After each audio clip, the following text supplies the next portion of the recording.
Hey guys, today we're playing Apex, and I'm going to be doing my best to explain to you how I carry my noob teammates. At least I carry them sometimes. Some of the time, 20%, 5%, I don't know. So yeah, I get this question a lot. You know, I'm stuck in diamond, I'm stuck in plat, how do I get out, yada, yada, yada. And a lot of that, truthfully, comes down to your teammates are, on average, going to be very bad, and it probably shouldn't be diamond anyways. And you have to carry them. You have to 1v3, you have to slam everyone, and it's up to you. You're the only common denominator in your game, so you got to make a difference. You got to play better than your teammates, on average. Of course, sometimes you get carried. But yeah. And I want to get this out of the way first because this is a very obvious thing, so I'll just say it first. The main thing that holds people back is bad aim, which is crazy because I'm truthfully, listen, bad aim is the easiest thing to fix in this video game, in any video game. There are tons of ways you can isolate and train your aim. And Kovacs and aim trainers are so freaking boring. True, I agree. I'm right there with you. But there are tons of ways to aim train that are fun.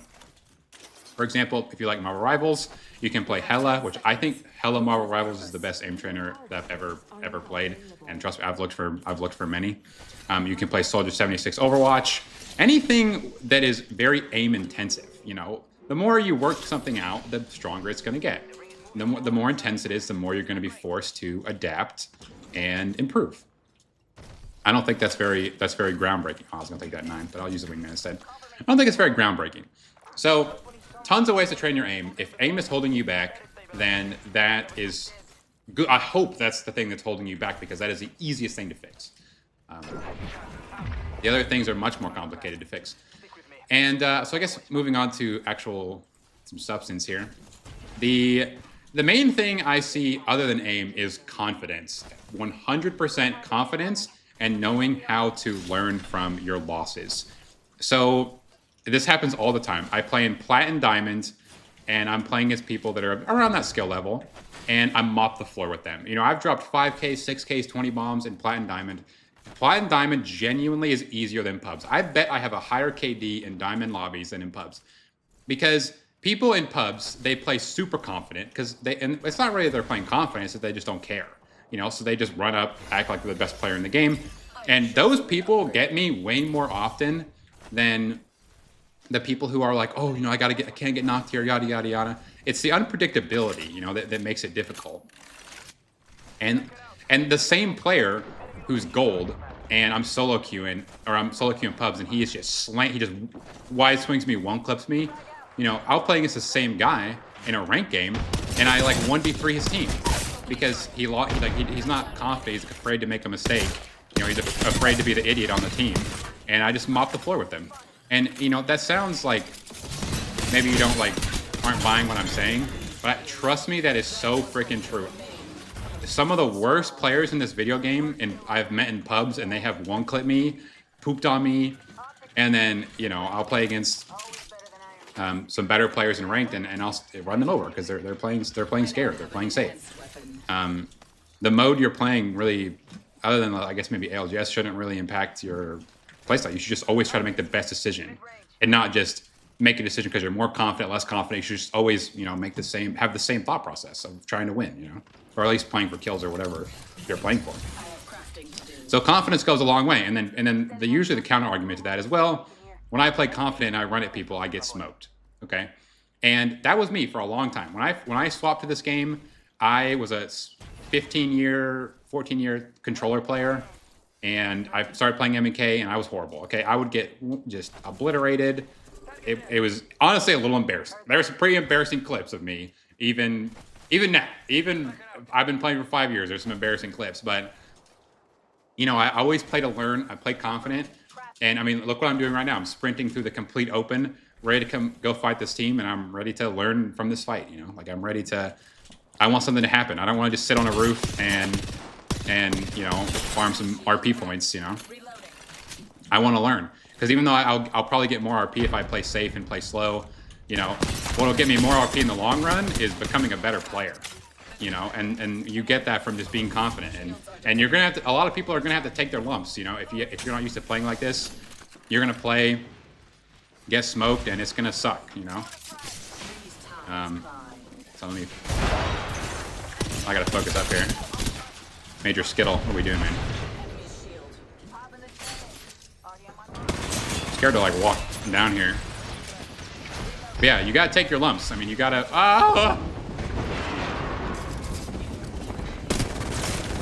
You gotta improve at some point. You know, I might get knocked here, but it's that gen that's like cooking me. Okay, maybe I think my teammates will clean that up for me. Yeah. Okay, nice. You gotta take some risk. Is what I'm trying to say. Yeah, there we go. Okay, cool. So let's see. Let's focus on the game for a little bit here. Let's figure out what I'm gonna do. I think another thing, I guess is what I'm doing right now, is also planning ahead. Definitely helps. Like, try to think of a plan. You know, if you're just playing every single game, and this is a lot of people. If you're just playing every single game and you're just kind of aimlessly wandering around, you're not learning, you're not understanding what's going on. You want to try to understand why things happen as much as possible, you know, and try to learn from that, because that's how you learn to like predict people. You learn to make the best rotates and stuff like that. That's how you. I'm gonna grab this scout. Yeah, so if you're just aimlessly wandering around, big no-no. Try to find something to think about, you know, because and a lot of people, like I said, they just wander around. Not me. I'm always thinking. Even when I'm playing pubs, even when I'm playing a casual game of Fortnite, you know, I'm gonna open the map and I'm gonna be like, okay. And even if I am still playing casual, I'm gonna be like, okay, just for a second, I'll be like, okay, I'm gonna open the map, and where do I think it's gonna end? You know, where would I want to be, for example?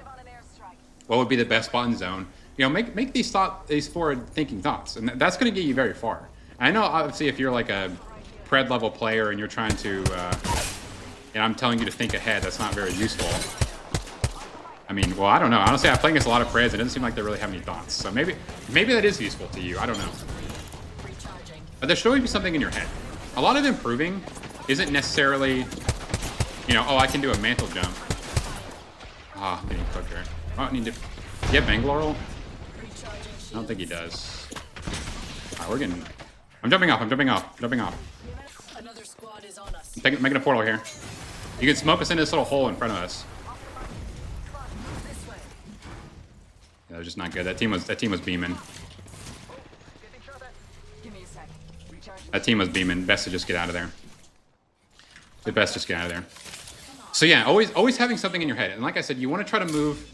I think I got interrupted, but you want to try to move as much stuff to autopilot as possible. You know, once you master something, it becomes something that you don't really have to think about. You know, when I first started playing this game, I had to think a ton about, okay, how am I going to rotate here? Where's the most cover? You know, how am I going to swing this guy? I had to spend a lot of time thinking about that kind of stuff. But after I thought about it every day in every fight, it became autopilot. It's not something I have to even think about anymore. And like I said, even when I'm playing a game casually, like I'm playing Fortnite or something, it's something I do without even thinking about it. Like I'll just occasionally just be like, boop, what's the map? You know, what's the zone? And I think ahead even when I'm, that's because it's just complete autopilot. Like I don't even realize I'm doing it, you know? So that's an important part to understand what actually happened. Like that's a big part of what learning actually is. For me, at least, in this game. Maybe some people have different experiences, but that's how it feels for me. I want to talk about another thing, and that is self-sufficiency.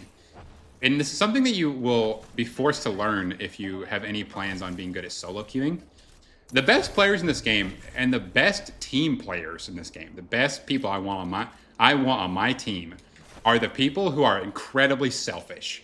You know, they don't care about their teammates. They just play to survive at all cost. You know, they don't care about, you know, oh, I'm going to trade 300 damage right here, but I might get knocked in. I might take 150 and get knocked, but I'm going to do 300 damage. You know, I don't want that guy on my team. I want the guy on my team who's going to go, oh, I got 70 damage here and I took 0. Or I got 120 damage here and I took 40. Or, you know, I did take 180 damage, but I took the risk when I knew that I was in a spot where when I take 150 damage, I'm not instantly dead. You know what I'm saying? Like, that's self-sufficiency. It's people that just, they're hard to knock, you know? And they play very selfishly, and it ends up making them a good team player because you can always count on them. You can always rely on them to freaking be alive, you know? You don't got to worry about them going down every 2 seconds. Oh,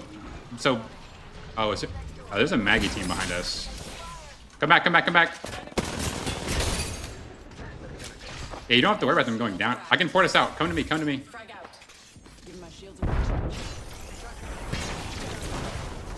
Oh, frick. Maggie cracked. Oh man, this is sketchy. Yeah, the best team players are the most selfish players. Give me a shield, give me a shield. Enemy shield cracked. Recharging shields.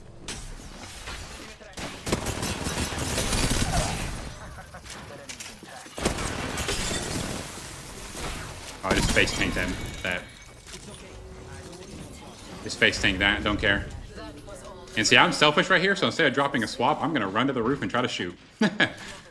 I'm gonna play as selfish as freaking possible. That's probably a little too selfish, but that's what I'm gonna do. And if you're trying to carry, you know, quote unquote, carry your noob teammates, you know, you want to be the guy that takes the Kraber. You want to be the guy that takes all the bats. You want, not all the bats, but you know, you want to put as much responsibility on yourself as possible. And I think that's a huge thing also that contributes to my success is, and it's not really a thing now, but for example, when there was jump masters, give me the jump master. I hate being the jump master. It's miserable. But the thing I hated the most in this game was when I would lose a game because of my teammates and there was nothing I could learn from it. And so if my teammates is jump master and he makes a stupid drop and I die, then I just took a death and I didn't learn anything. That's the worst kind of loss you can have. You know, if you have a loss, can you guys just stay in that building maybe? I can play for damage. You know, if you have a loss where you don't learn anything, that's the worst kind of loss you can have. You know, that was a pointless game. You might as well not even played it, you know? So you just wasted your time. So that's why I would always take jump master, because I'd be like, okay, well, at least I can learn, you know, about dropping. I can maybe get better at Valkyls because of it, stuff like that. You know, I want as much responsibility as possible so that I can learn. You know, if you, for example, if you walk around and you're carrying 100-pound dumbbells every day, your legs and your back are going to get freaking strong. It doesn't matter what it is, you know. And if you're if you're taking on more responsibility, you're carrying more weight, you're going to get strong. It doesn't matter who you are. That's just how your brain works. That's just how, you know, that's just life. Oh my goodness. That's just how it works, you know. So give me that responsibility, and I always took on as much responsibility as possible. And I mean, I feel like I turned out to be a pretty good player in this game. So that's my that's how I see it.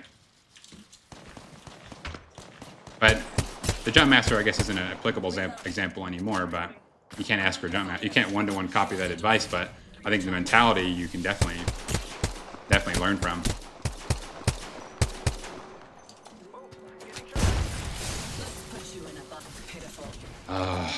Wish I didn't take damage there, because it gives this team a spot in zone, but it's whatever.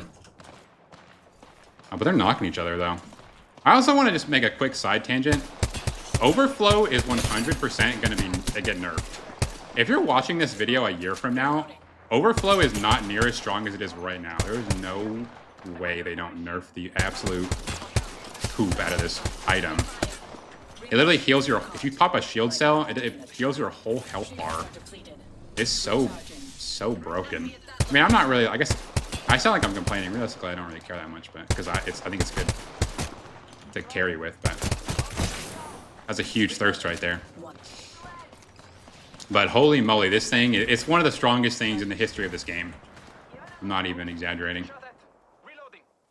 Pop one shield cell, heal your whole health bar. That's crazy. I'm gonna try to stop this Moby, but it might be...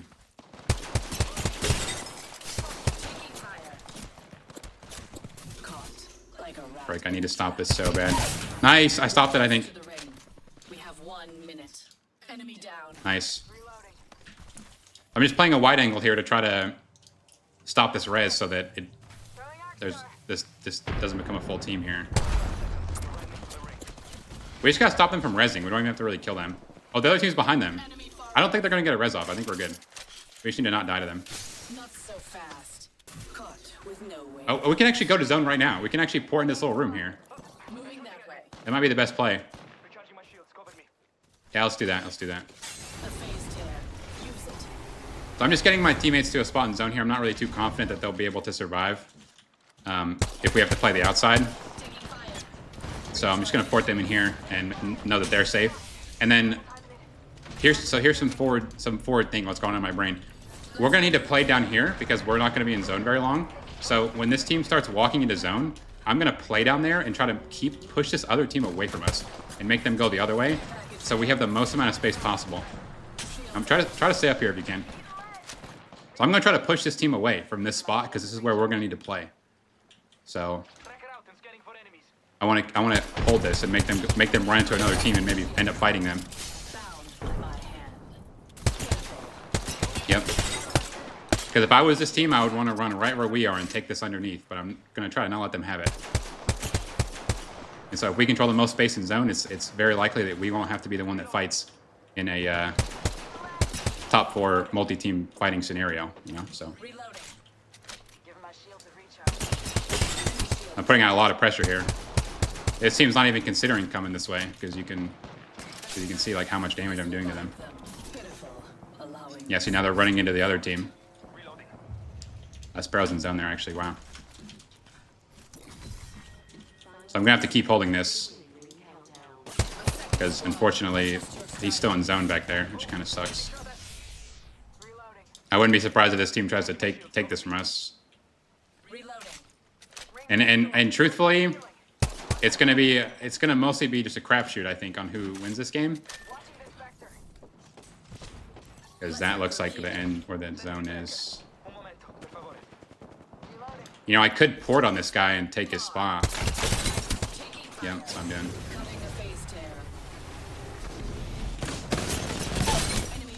Help me, help me, help me.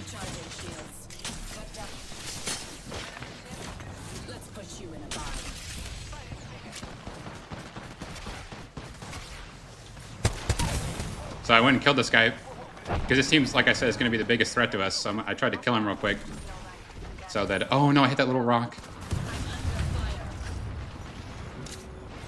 I tried to kill him real quick so that the team that's going to be the biggest issue doesn't really have a lot of pressure on us.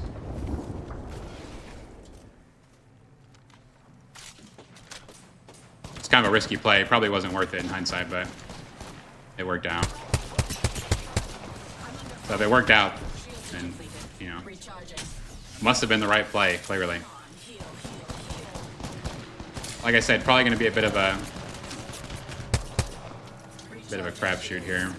Can you smoke them and we run up left? My plan here is to try to make this team go left, but I don't know how it's going to go.